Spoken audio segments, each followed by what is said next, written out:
रिक्षा टॅक्सीचे दर एकीकडे वाढत चाललेत। प्रवास करायचा कसा असा प्रश्न पडला असताना स्वस्त दर, मस्त प्रवास, अधिक मायलेज देणारा एक नवा पर्याय समोर आलाय। पाहूयात कुठला आहे हा नवा पर्याय। क्रूड ऑइल आयात करणारा आणि वापरणारा भारत हा जगातील 4थ्या क्रमांकाचा देश आहे। या तेल आयातीसाठी भारत वर्षाला अंदाजे 8.5 लाख कोटी रुपयांहून अधिक खर्च करतो।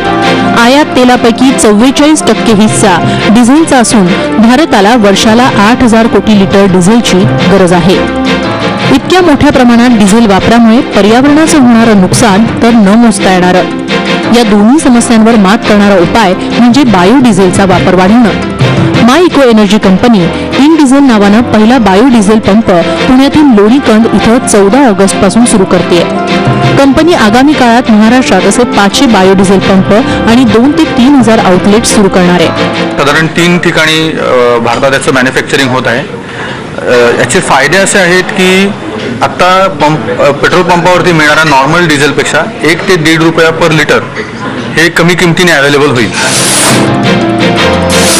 डिझेलच्या तुलनेत बायोडिझेल 1 ते 1.5 रुपयांनी स्वस्त असणार आहे। बायोडिझेल वापरासाठी गाडीच्या इंजिनमध्ये कुठलाही बदल करावा लागणार नाही। बायोडिझेल वापरामुळे अधिक मायलेज तर मिळतंच, शिवाय कार्बन डायऑक्साईडचं उत्सर्जनही 90% कमी होतं। त्या फ्युएलमध्ये हायड्रोकार्बन चेन नाही आहे, त्यामुळे पर्यावरणासाठी याचा खूप चांगला फायदा होऊ शकेल। म्हणजे नॉर्मल डिझेलपेक्षा 99% पर्यंत कार्बन इमिशन्स कमी करण्याचं क्षमता किंवा पॉसिबिलिटी या फ्युएलमध्ये आहे। कोणत्याही सबसिडी विना बायोडिझेल आयात होणाऱ्या डिझेलपेक्षा स्वस्त आहे। त्यामुळे सरकारनं बायोडिझेल उत्पादकांना सहकार्य करणं गरजेचं आहे। त्यामुळे परकीय चलन बचतीबरोबरच पर्यावरण संरक्षणही साध्य होणार आहे। कृष्णात पाटीलसह bureau report, Zee media, Mumbai. याबरोबरच आपला महाराष्ट्रामध्ये आज इथंच थांबूयात। ताज्या बातम्यांसाठी पाहत राहा झी 24 तास। रहा एक पाऊल पुढे।